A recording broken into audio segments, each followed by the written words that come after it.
전쟁이 핵을 없애는 게 아니라 오히려 핵을 향한 욕망에 불을 지피고 있습니다. 말이 안 되는 것 같죠? 그런데 이게 지금 국제사회에서 벌어지고 있는 냉혹한 현실입니다. 도널드 트럼프 대통령은 이란의 핵무기 보유를 원천 차단하겠다는 목표를 내세웠습니다. 명확하고 강력한 메시지였죠. 하지만 실제로 흘러가는 방향은 정반대입니다. 핵시설을 타격하는 전술적 성과를 거뒀음에도 불구하고 이란의 핵 보유 의지는 오히려 더 단단하게 굳어지고 있습니다. 여기서 끝이 아닙니다. 더 심각한 문제가 있습니다. 핵이 없으면 공격받는다는 인식이 국제사회 전체에 빠르게 번지면서 핵 확산 금지 조약, 즉 NPT의 근간 자체가 흔들리기 시작했습니다. 우크라이나를 보십시오. 리비아를 보십시오. 그리고 이번이란 사태를 보십시오.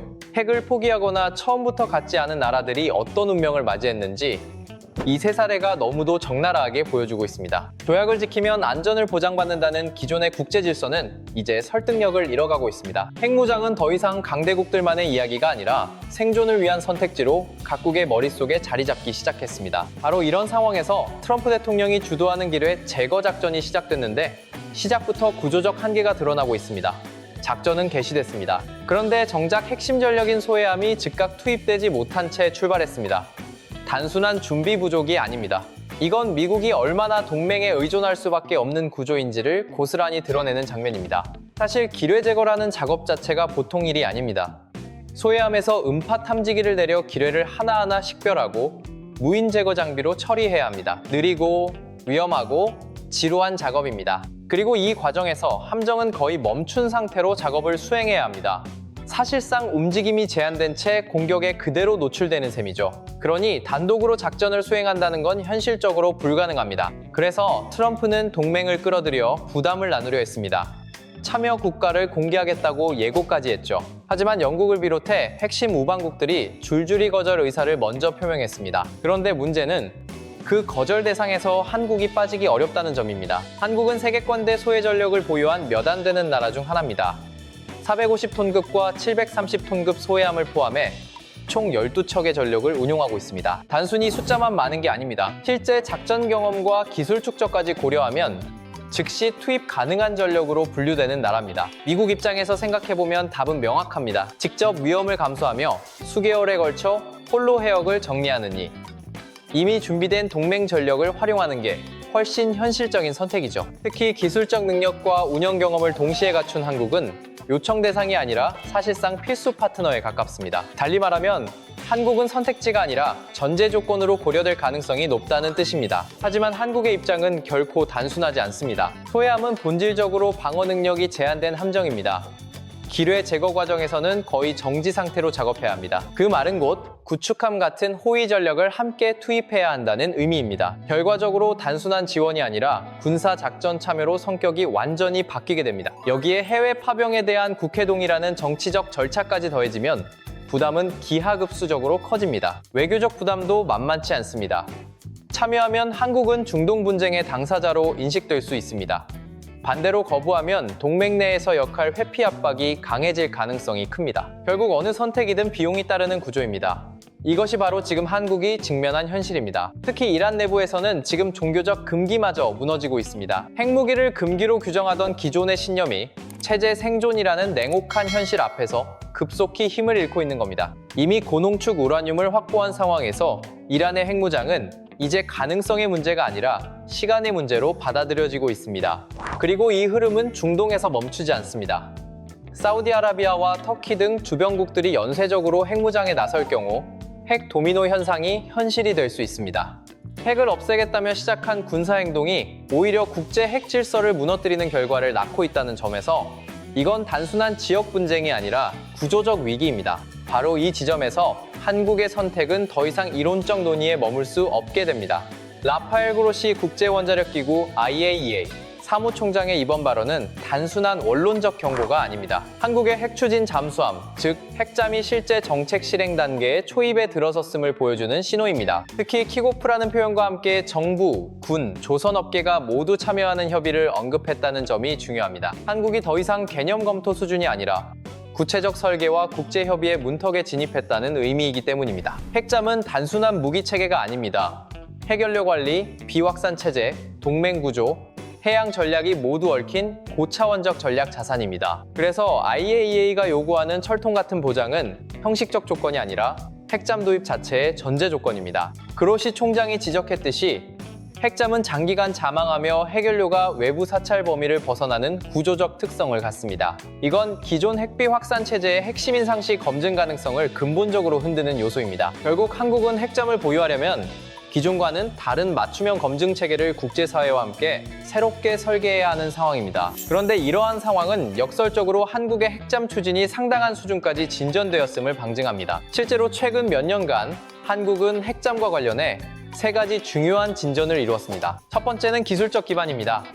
한국은 이미 세계 최고 수준의 원자력 기술과 조선 능력을 보유하고 있습니다. 원자로 설계, 열 관리, 안전 시스템, 잠수함 선체 설계 등 핵잠 개발의 핵심 요소를 독자적으로 구축할 수 있는 역량을 갖췄습니다. 특히 소형 모듈 원자로 SMR 기술의 발전은 핵잠형 원자로의 실현 가능성을 현실로 끌어내고 있습니다. 과거에는 기술적으로 불가능한 영역이었다면 지금은 정치적 허용만 남은 영역으로 이동한 상태입니다. 두 번째는 정책적 격상입니다. 핵잠은 오랫동안 군 내부의 비공식적 욕구 수준에 머물렀습니다. 그런데 최근에는 정상간 합의와 안보 대화에서 공개적으로 언급되는 단계까지 올라왔습니다. 단순한 아이디어가 아니라 국가 전략 차원의 의제로 격상되었다는 뜻입니다. 그로시 총장이 직접 방한해 이 문제를 논의했다는 것 자체가 국제적 의제로 편입되었음을 보여줍니다. 세 번째는 국제협의의 시작입니다.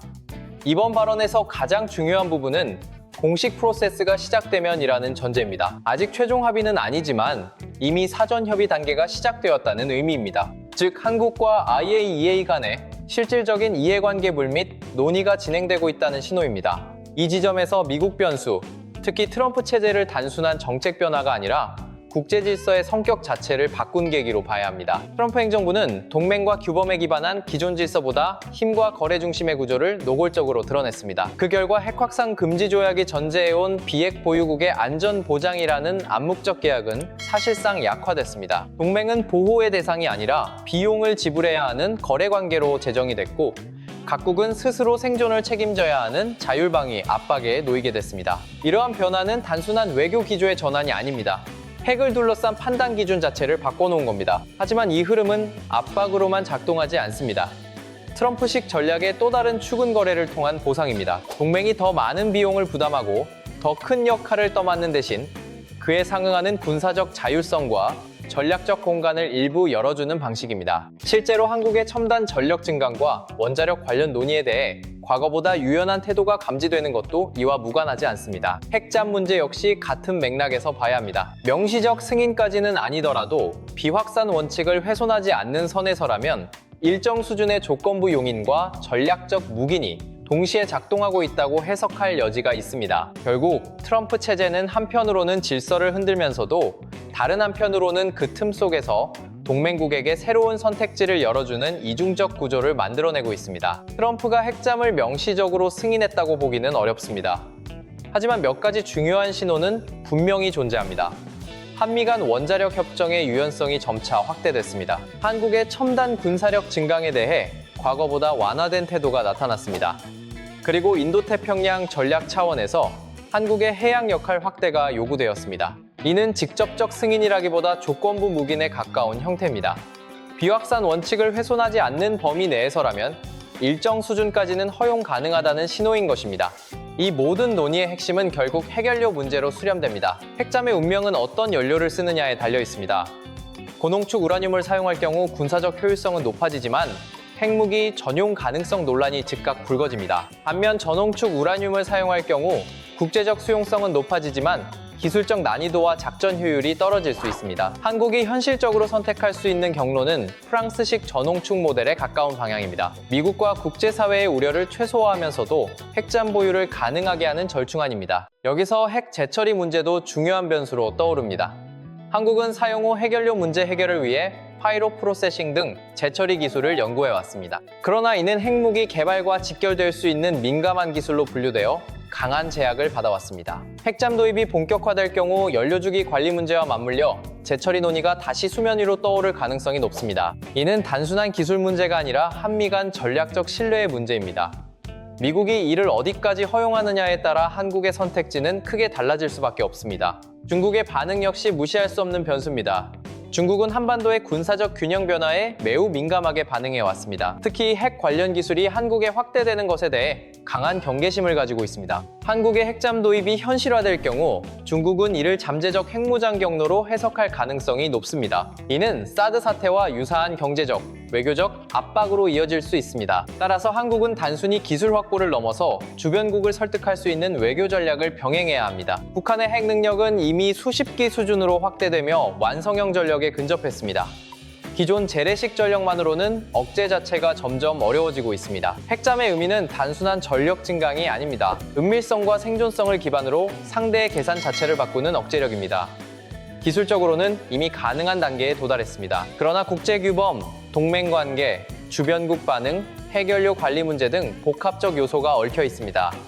그로시 총장의 발언은 바로 이 지점을 정확히 짚고 있습니다. 핵잠은 가능하지만 조건이 있으며 그 조건은 기술이 아니라 신뢰라는 것입니다. 이처럼 군사적 긴장과 외교적 줄다리기가 동시에 전개되는 가운데 또 하나 주목해야 할 변화가 전혀 다른 방향에서 나타나고 있습니다. 바로 중동 산유국들이 한국의 석유 비축 기지 활용에 적극적인 관심을 보이고 있다는 점입니다. 호르무즈 해협 봉쇄가 40일 이상 이어지며 수출 자체가 불확실해진 상황에서 산유국들 역시 단순한 공급자가 아니라 리스크 관리 주체로 움직이기 시작한 것입니다. 한국 정부에 따르면 사우디아라비아, 아랍에미리트, 쿠웨이트 등 주요 산유국들은 원유를 해외, 특히 동북아 지역에 미리 비축해두는 방안에 큰 관심을 보이고 있으며 실제로 한국의 저장시설 활용을 타진하고 있는 것으로 전해집니다.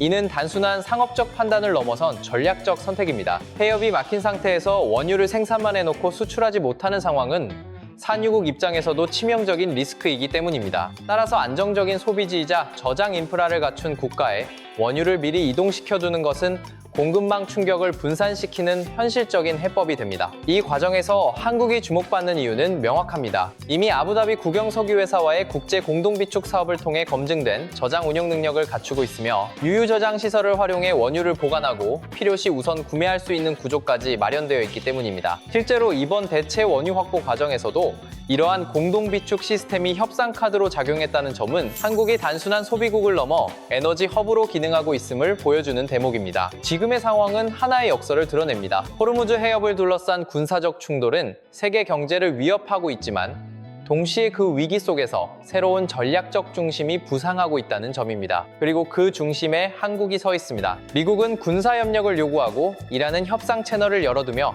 산유국들은 저장 거점으로 한국을 지목하고 있습니다. 과거에는 특정 진영에 속한 동맹국으로서의 위치가 강조됐다면 지금은 군사, 외교, 에너지, 물류를 아우르는 다층적 기능을 수행하는 국가로 요구받고 있습니다. 다시 말해 한국은 더 이상 영향을 받는 국가가 아니라 위기 상황에서 해법의 일부로 호출되는 국가가 되고 있는 것입니다. 그러나 이러한 위상 상승이 곧바로 이익으로 이어지는 것은 아닙니다.